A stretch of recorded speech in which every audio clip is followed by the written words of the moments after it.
Hello, नमस्कार साथियों। Riyan learning concept के यूट्यूब चैनल पर आपका हार्दिक स्वागत है, हार्दिक अभिनंदन है।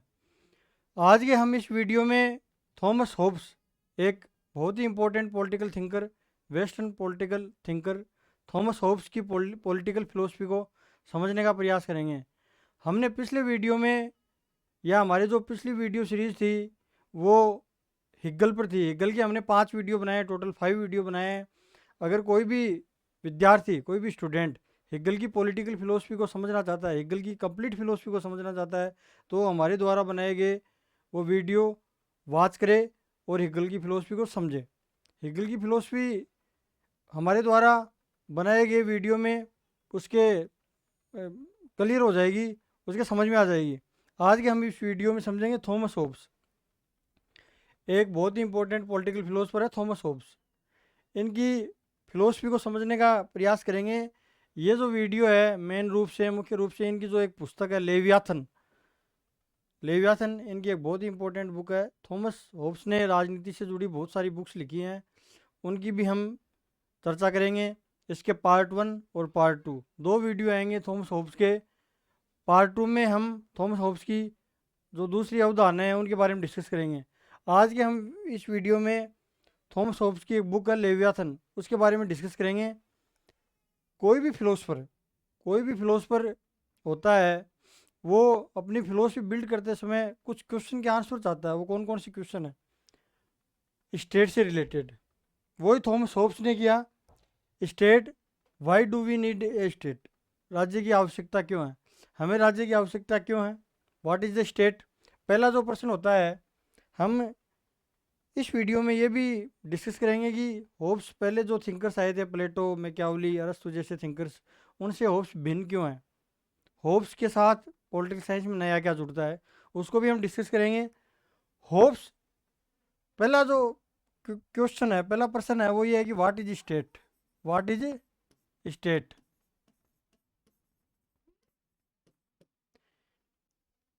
कुछ बहुत ही इंपॉर्टेंट क्वेश्चन होते हैं फिलोसफी के। Why do we need a state? हमें राज्य की आवश्यकता क्यों है? Why is the origin of the state? राज्य की उत्पत्ति क्या है? Why we should obey the state and to which extend? हम राज्य की निर्देशों की आज्ञा पालन क्यों करते हैं और किस हद तक करते हैं? ये वो इम्पोर्टेंट प्रश्न है, इम्पोर्टेंट सवाल हैं कि कोई भी फिलोसफर इन प्रश्न के अराउंड, मतलब अपनी फिलोसफी को बिल्ड करता है, अपने दर्शन का वो डेवलपमेंट करता है, अपने दर्शन का विकास करता है। तो होब्स ने क्या किया? होब्स ने इन्हीं 3 प्रश्न का, इन्हीं 3 क्वेश्चन का जवाब ढूंढा, और उन्होंने लेवियाथन जो अपनी बुक लिखी है उसमें इन 3 क्वेश्चन का जवाब दिया है उन्होंने। उन्होंने आगे देखो आप, जो होब्स है, थॉमस होब्स, थॉमस होब्स,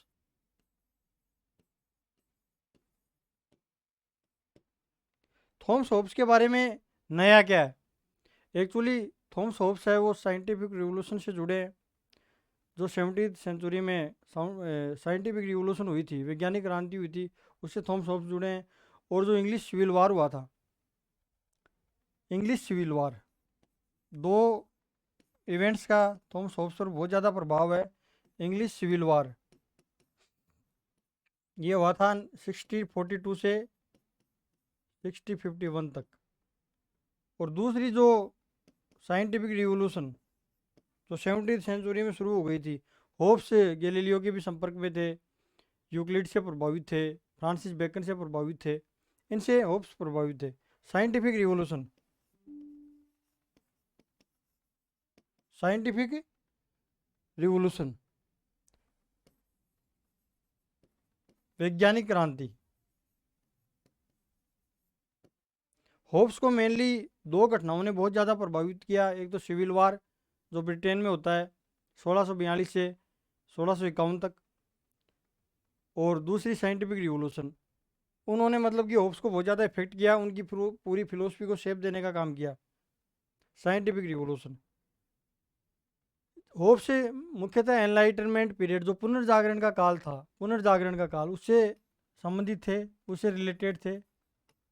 पुनर्जागरण का काल, 16वीं शताब्दी से लेकर 19वीं शताब्दी तक का काल पुनर्जागरण का काल कहलाता है, जिसमें साइंटिफिक रिवोल्यूशन हुई, मानव की प्रगति हुई, विज्ञान की प्रगति हुई, कला की प्रगति हुई, साहित्य की प्रगति, मानव की सोच में परिवर्तन आया। तो ये जो पूरा का पूरा जो परिवर्तन था, ये पुनर्जागरण यानी एनलाइटनमेंट पीरियड था। होब्स के साथ ही किसकी शुरुआत होती है? Scientific study of politics started. Hobbes क्या चाहते थे? होब्स पॉलिटिकल साइंस की साइंटिफिक स्टडी करना चाहते थे, वो कुछ नया करना चाहते थे। जो साइंस में जो एक्सपेरिमेंट हो रहे थे, साइंस में जो थ्योरी बिल्डिंग हो रही थी, होब्स भी क्या कि पॉलिटिकल साइंस में थ्योरी बिल्डिंग करना चाहते थे।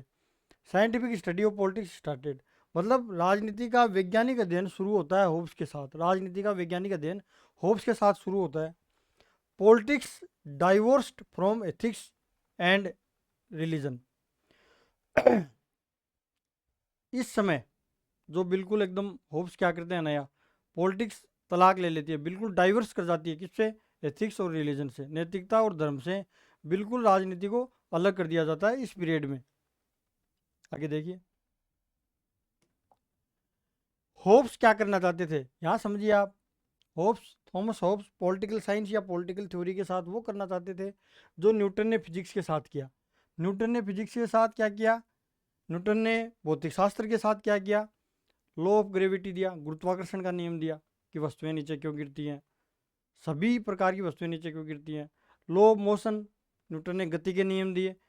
तो न्यूटन ने फिजिक्स में जो लॉज डिस्कवर किए, उसी प्रकार पॉलिटिकल साइंस में भी क्या होब्स विभिन्न प्रकार के नियमों को खोजना चाहते थे। होब्स चाहते थे कि मैं इन कुछ क्वेश्चंस हैं, कुछ सवाल हैं, इनके जवाब ढूंढूं। जैसे why do we need a state, हमें राज्य की आवश्यकता है। व्हाट इज़ द स्टेट, राज्य है क्या। What is the origin of the state, राज्य राज्य की उत्पत्ति क्या है, राज्य की उत्पत्ति से हम क्या समझते हैं।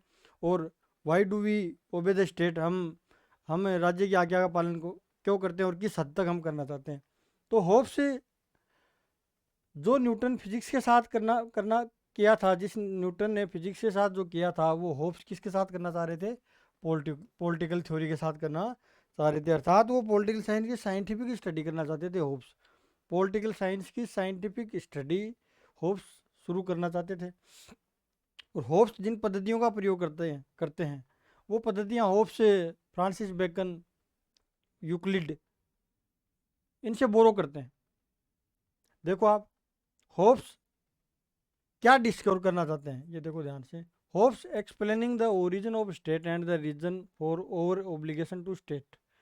होप्स उन कारणों को ढूंढना चाहते हैं, उन रीजन को ढूंढना चाहते हैं कि हम ओरिजिन ऑफ द स्टेट, राज्य की उत्पत्ति कैसे हुई, और हम राज्य की आज्ञा का पालन क्यों करते हैं। होप्स इन सवालों का जवाब ढूंढना चाहते हैं कि what is state, what is state, why do we need, why do we need state. ये कुछ बेसिक सवाल हैं फिलोसफी के। इनके इर्द गिर्द ही अपनी फिलोसफी को बिल्ड करते हैं, शेप देते हैं। कौन? होब्स। थॉमस होब्स, जिनका जो एक बार हम थोड़ा सा उनका लाइफ इंट्रोडक्शन ले लेते हैं कि थॉमस होब्स के जीवन परिचय के बारे में जान लेते हैं कि 1588 में उनका जन्म होता है और 1679 में उनकी मृत्यु होती है। 1588 में उनका जन्म होता है और 1679 में उनकी मृत्यु होती है।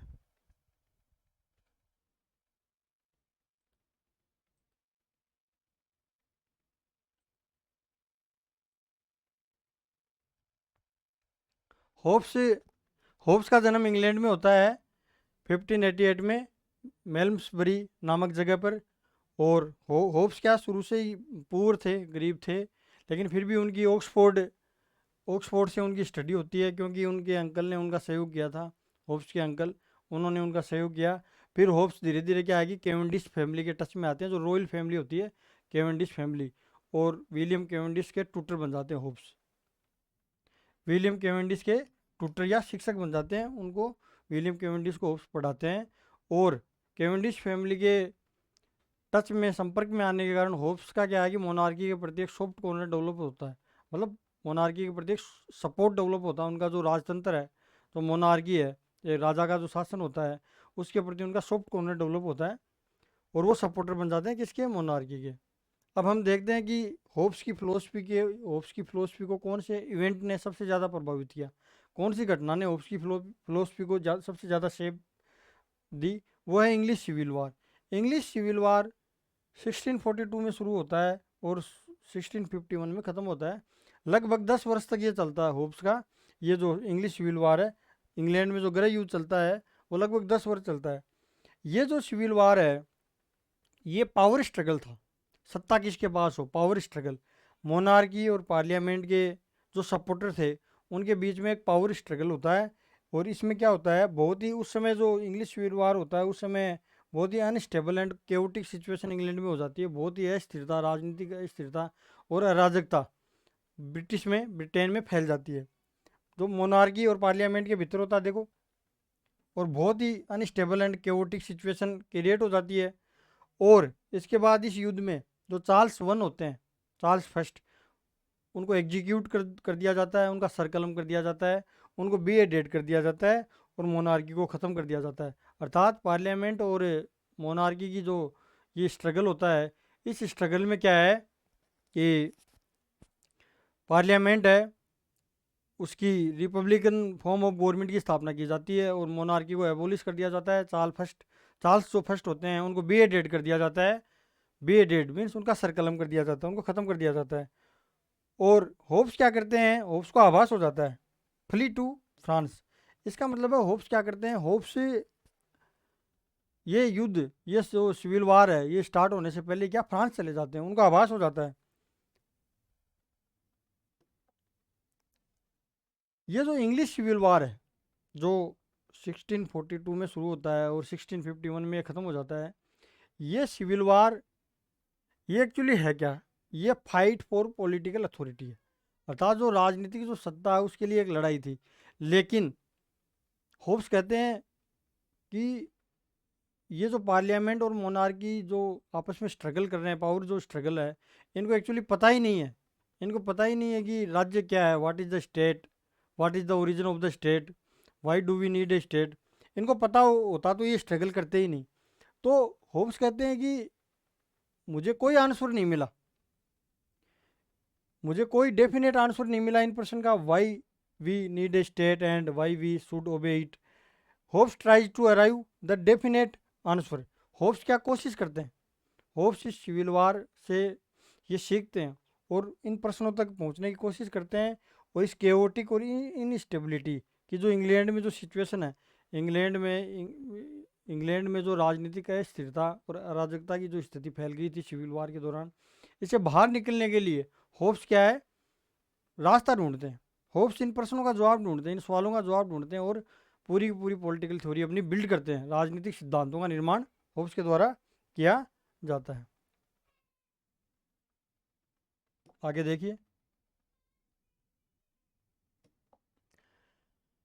होब्स इन सवालों का जवाब ढूंढने के लिए एक बुक लिखते हैं, लेवियाथन।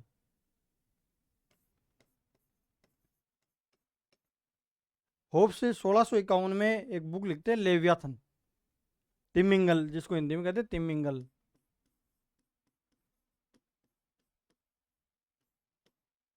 थॉमस होब्स के द्वारा रचित बुक है लेवियाथन। और इस लेवियाथन बुक में थ्योरी ऑफ स्टेट को वो रिप्रेजेंट करना चाहते हैं, एक राज्य का एक सिद्धांत प्रस्तुत करना चाहते हैं, थ्योरी ऑफ स्टेट जिसको हम कहते हैं, राज्य का एक सिद्धांत। और एक एब्सोल्यूटिस्ट गवर्नमेंट, अर्थात एक, जैसे मैंने बताया था आपको पहले भी कि वो मोनार्की के प्रति सॉफ्ट कॉर्नर उनका डेवलप हो जाता है और वो एब्सोल्यूटिस्ट गवर्नमेंट, जो अधिनायकवादी जो सरकार होती है, उसकी स्थापना वो करना चाहते हैं, पूर्ण रूप से अधिनायकवादी। और उनके जो क्वेश्चन है, उनके जो सवाल है, origin of state and causes of political obligation, वो इस पुस्तक में देते हैं कि व्यक्ति, राज्य की उत्पत्ति कैसे होती है और व्यक्ति आज्ञा पालन कैसे करता है, राज्य के निर्दोषों का व्यक्ति आज्ञा पालन क्यों करता है, कैसे करता है। होब्स इनके जवाब देना चाहते हैं। होब्स निकल पड़ते हैं, होब्स रास्ता ढूंढते हैं और एक पुस्तक लिखते हैं, लेवियाथन। देखिए आगे, होब्स एक कल्पना करते हैं, होब्स एक pre political, pre moral, pre social, प्राक राजनीतिक, प्राक सामाजिक और प्राक नैतिक एक स्थिति की कल्पना करते हैं, जिसको कहते हैं स्टेट ऑफ नेचर, जिसको हम हिंदी में कहते हैं प्राकृतिक अवस्था।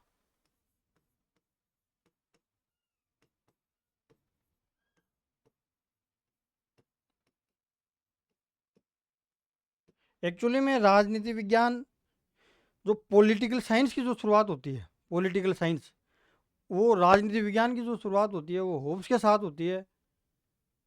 इसका मतलब ये है कि राजनीति का वैज्ञानिक पिता कौन है, वो थॉमस होब्स है। राजनीति का वैज्ञानिक पिता, scientist of the political science कौन है, होब्स है। होब्स के साथ राजनीति का वैज्ञानिक अध्ययन, या हम कहते हैं कि पॉलिटिकल साइंस की शुरुआत होती है, राजनीति विज्ञान की शुरुआत होती है। ये कल्पना करते हैं प्राकृतिक अवस्था, स्टेट ऑफ नेचर। और वो क्या कहते हैं कि जो स्टेट ऑफ नेचर है, जो प्राकृतिक अवस्था है, उसमें नो स्टेट। ये एक प्री पॉलिटिकल, सबसे पहले तो हम ये समझेंगे कि ये क्या है, एक प्री पॉलिटिकल, प्री मोरल और प्री सोशल। मैं आपको पहले अब एक बार और रिवाइज कर देता हूँ कि होप्स अपनी साइंटिफिक थ्योरी बिल्ड कर रहे हैं। पॉलिटिकल साइंस में वो साइंस का प्रयोग कर रहे हैं। साइंस की जो थ्योरीज स्थापित की जाती हैं, साइंस में जो सिद्धांत स्थापित किए जाते हैं, वैसे सिद्धांत होप्स पॉलिटिकल साइंस में डेवलप करने की कोशिश कर रहे हैं। पॉलिटिकल थ्योरी में वैसे सिद्धांत वो डेवलप करने की कोशिश कर रहे हैं। वो एक इमेजिन करते हैं कि स्टेट ऑफ नेचर शुरुआत में क्या स्थिति थी। जैसा इंग्लिश सिविल वार है वैसा स्टेट ऑफ नेचर में होता है। देखो आप कैसे, ये एक प्री पॉलिटिकल, प्री मोरल और प्री सोशल स्टेज है। ये बात हमेशा याद रखनी है आपको। नो राज्य, नो स्टेट, कोई राज्य नहीं। नो गवर्नमेंट, कोई सरकार नहीं। नो रूल, कोई शासन नहीं। नो किंग, कोई राजा नहीं। नो लॉज, कोई कानून नहीं। और नो मोरलिटी, कोई नैतिकता नहीं, कोई जस्टिस नहीं, कोई अथॉरिटी नहीं। तो इस प्रकार कुछ भी नहीं, होप्स की प्राकृतिक अवस्था में कुछ भी नहीं है। निरी मारदाड़ है, एक व्यक्ति दूसरे व्यक्ति की हत्या करने की कोशिश में अपने आप को बचाने के लिए। यहाँ पर जो सबसे बड़ी बात है वो है सेल्फ प्रिजर्वेशन। वो भी हम देखेंगे। ये एक pre political and pre moral stage है, जिसको हम कहते हैं कि प्री पॉलिटिकल और प्री मोरल स्टेज। ये आपको हमेशा याद रखना है कि होप्स की जो स्टेट ऑफ नेचर है वो प्री पॉलिटिकल और प्री मोरल है। Every individual has natural rights. लेकिन होप्स ये कहते हैं कि प्राकृतिक अवस्था में प्रत्येक व्यक्ति प्राकृतिक अधिकार रखता है, नेचुरल राइट्स रखता है। वो कौन सा नेचुरल राइट है जो वो रखता है, कौन सा प्राकृतिक अधिकार है जो वो रखता है। देखो आगे, नेचुरल राइट, प्राकृतिक अधिकार। पहले तो मैं आपको ये बता देता हूँ कि नेचुरल राइट होता क्या है। प्रकृति से ही व्यक्ति को जो मिलते हैं, जैसे व्यक्ति अपनी हैंड, नोज, ईयर, आई, इनके साथ पैदा होता है जन्म से ही। बर्थ के साथ ही जो राइट्स इंडिविजुअल को मिलते हैं, वो राइट्स नेचुरल राइट्स कहलाते हैं। नेचुरल राइट्स वो राइट्स हैं जो इंडिविजुअल को उसकी बर्थ के साथ अटैच होते हैं, बर्थ के साथ ही अटैच होते हैं, अर्थात वो इनबिल्ट है, नेचुरल है वो। तो यहाँ पर जो नेचुरल राइट है वो नेचुरल राइट है सेल्फ प्रिजर्वेशन। इसको कहते हैं आत्म संरक्षण। आत्म, ये समझा देता हूँ मैं आपको, आत्म संरक्षण का अधिकार। ये जो आत्म संरक्षण का अधिकार है, अपने आप को बचाने का अधिकार, अपने आप को प्रिजर्व करने का अधिकार, अपनी जान बचाने का अधिकार, ये स्टेट ऑफ नेचर में एक इंडिविजुअल के पास है। राइट टू जज व्हाट विल एंश्योर और सेल्फ प्रिजर्वेशन, अर्थात जो सेल्फ प्रिजर्वेशन है इसका निर्णय एक व्यक्ति ले सकता है, अपने आप को वो बचा सकता है। Right to do anything one wants in the name of self preservation, अर्थात स्टेट ऑफ नेचर में, होप्स की प्राकृतिक अवस्था में, एक व्यक्ति अपने आप को बचाने के लिए, अपने आत्म संरक्षण के लिए किसी व्यक्ति की हत्या भी कर सकता है। वो कुछ भी कर सकता है, कुछ भी कर सकता है वो। ये इंडिविजुअल है,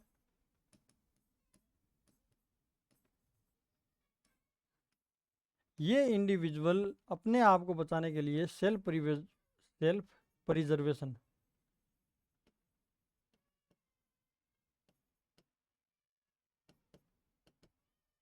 ये जो सेल्फ प्रिजर्वेशन है, आत्म संरक्षण का अधिकार,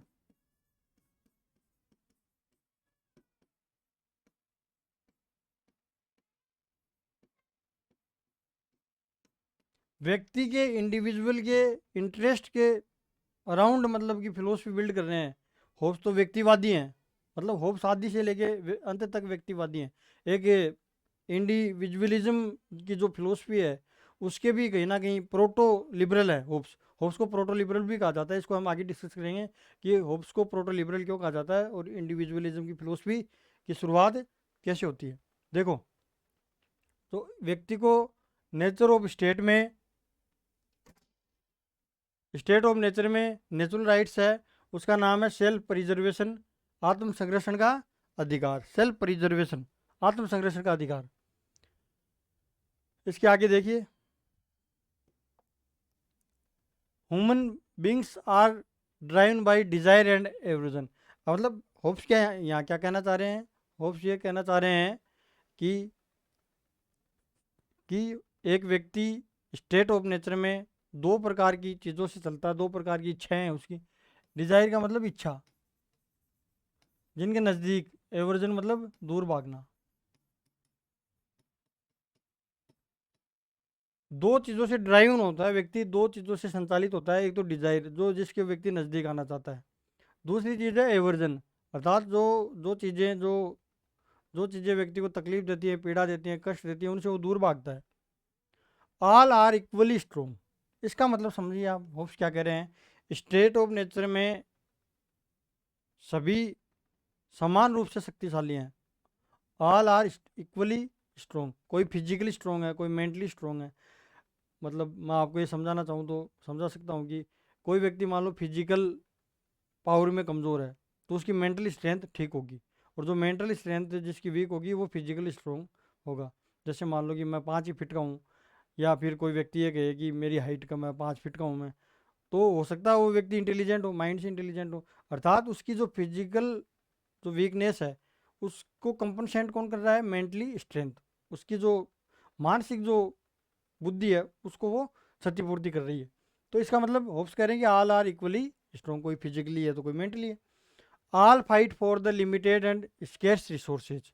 मतलब देखो, मैं आपको ये समझाना चाह रहा हूँ कि थोड़ा सा यदि आप पॉलिटिकल साइंस को बहुत बेहतर या अच्छे से समझना चाहते हो, आपकी कॉन्सेप्चुअल क्लैरिटी आप अच्छे से करना चाहते हो, तो आपको थोड़ा बहुत इंग्लिश का सपोर्ट लेना पड़ेगा। इंग्लिश की डिक्शनरी साथ में रखिए और थोड़ा बहुत सपोर्ट लेकर के इंग्लिश का थोड़ा थोड़ा क्लियर करते जाइए ताकि आपको अच्छे से समझ में आए। तो देखो, all fight for the limited and scarce resources. प्राकृतिक अवस्था में, होप्स की प्राकृतिक अवस्था में सभी व्यक्ति लड़ाई करते हैं।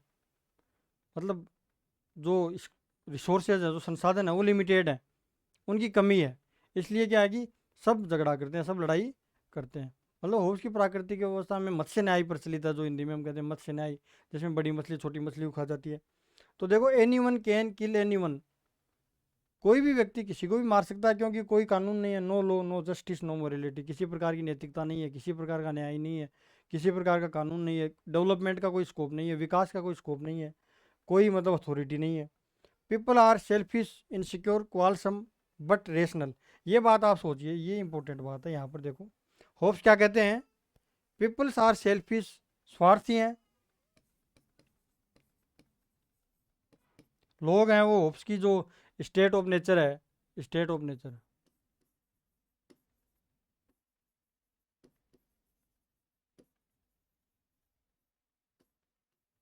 जो होप्स की प्राकृतिक अवस्था है,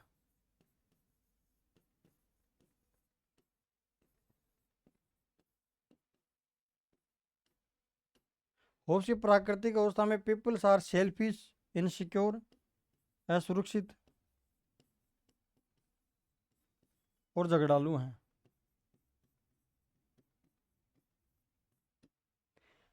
सेल्फिश इनसिक्योर क्वारसम है बट रेशनल है। वो क्या है कि इस केओटिक और जो डिसऑर्डर जो फैला हुआ है, जो एक इनस्टेबिलिटी फैली हुई है, जो इससे बाहर निकलना चाहते हैं, अवॉइड करना चाहते हैं, जो लोग हैं, जो पीपुल्स हैं, वो विवेकशील हैं, रेशनल है। वो क्या है, रेशनल। होप्स यहाँ पर कहते हैं कि व्यक्ति रेशनल है, विवेकशील है।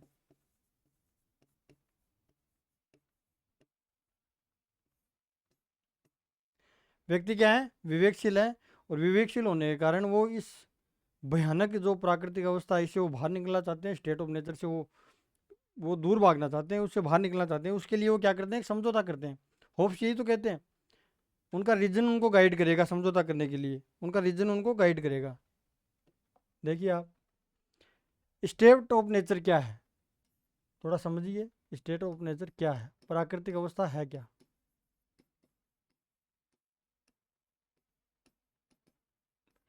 State of nature is a war of every man against every man in which the life of man is solitary poor nasty brutish and short.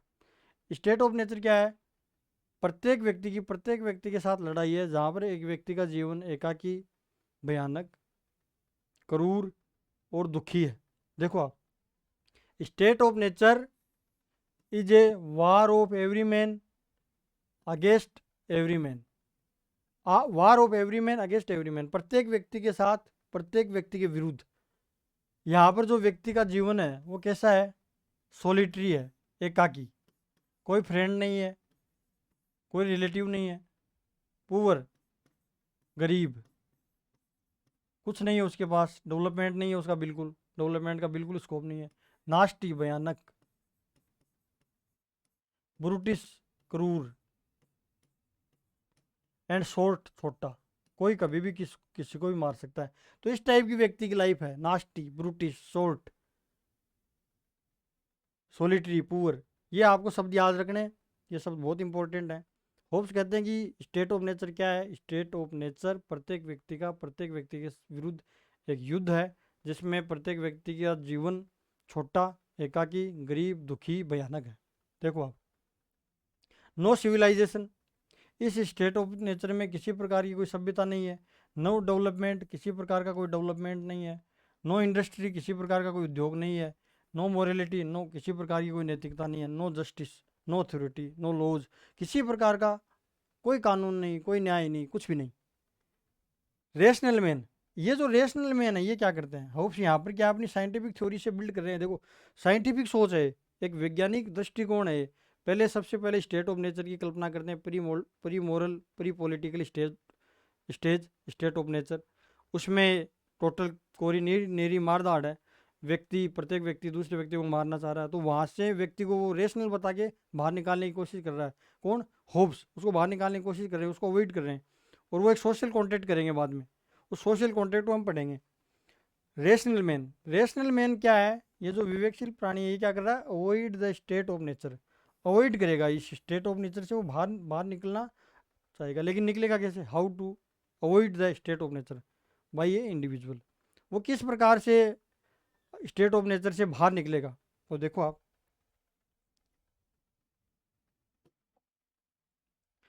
How to avoid the state of nature, इस सवाल का जवाब ढूंढने के लिए hopes निकल पड़ते हैं और एक रास्ता ढूंढते हैं, और अपनी पूरी बुक लिखते हैं, लेवियाथन। और भी कई बुक है जो हम उनके अगले वीडियो में डिस्कस करेंगे। डी कॉर्पोरे है, डी सीवे है, डी ओमने है, बेहमाथ है। तो जो भी बुक्स हैं वो होप्स की, वो हम सारी की सारी जो हम डिस्कस करेंगे। और भी कई प्रकार की जो होप्स की कॉन्सेप्ट हैं उनको भी हम डिस्कस करेंगे। तो देखो आप, how to avoid the state of nature, Hobbes in order to answer this question brings here the concept of natural laws. अब एक कॉन्सेप्ट आती है नेचुरल लॉज की, नेचुरल लॉज, ये समझिए आप, ये बहुत इंपॉर्टेंट आपके लिए समझना। कुछ विद्यार्थी इनमें कंफ्यूज रहते हैं कि एक तो होते हैं नेचुरल लॉज, एक होते हैं डिवाइन लॉज।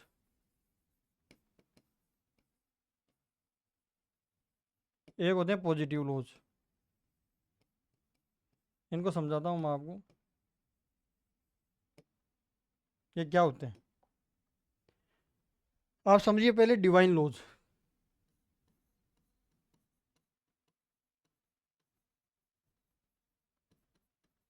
डिवाइन लॉज, देवीय कानून क्या होते हैं? देवीय कानून,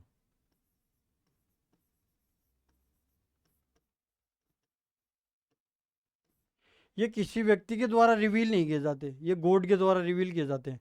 जैसे हम बात करें होली बाइबल, पवित्र जो किताब है,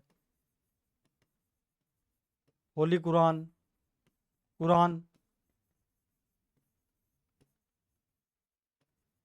होली गीता, भगवत गीता, होली भगवत गीता, इनकी बात करें हम, बाइबिल है, कुरान है, गीता है, ये एक्चुअली क्या है, गॉड के द्वारा रचित है। गॉड के द्वारा इनमें जो लॉज लिखे गए हैं, जो सिद्धांत दिए गए हैं, जो उपदेश दिए गए हैं, ये गॉड के द्वारा रिवील किए गए हैं।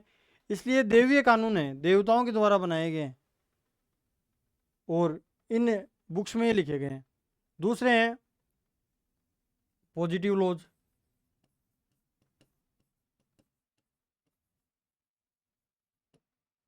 ये पॉजिटिव लॉज क्या है, ये मैन मेड है, मनुष्य के द्वारा बनाए जाते हैं।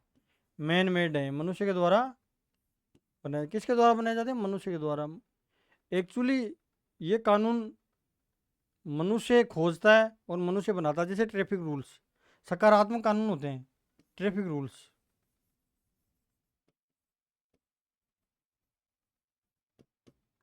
सीआरसी के रूल्स हैं, आईपीसी के रूल्स हैं, ये सारे क्या हैं? ये पॉजिटिव लॉज हैं, ये मनुष्य के द्वारा बनाए गए हैं। एक होते हैं नेचुरल लॉज। नेचुरल लॉज ये आपको समझने हैं। अगले वीडियो में इनको डिटेल से डिस्कस करेंगे और अगले वीडियो में हम समझेंगे होब्स का जो है सोशल कॉन्ट्रैक्ट की थ्योरी है, उसको समझेंगे पूरी की पूरी थ्योरी को। नेचुरल लॉज ये क्या है? प्राकृतिक कानून। ये एक्चुअली मनुष्य अपने रीजन से खोजता है। होब्स कहते हैं कि ये बनाए गए तो किसके द्वारा? प्रकृति के द्वारा। प्रकृति के द्वारा ये क्रिएट किए गए हैं, बनाए गए हैं और गॉड के द्वारा रचित हैं। लेकिन ये पता नहीं है मनुष्य को या ह्यूमन बीइंग को ये खोजने पड़ते हैं। मैन को डिस्कवर करने पड़ते हैं, आदमी को ये खोजने पड़ते हैं, व्यक्ति को ये कानून खोजने पड़ते हैं। और व्यक्ति अपने रीजन, विजडम या रेशनैलिटी की सहायता से, अपनी रेशनैलिटी की सहायता से व्यक्ति क्या करता है? इनको डिस्कवर करता है।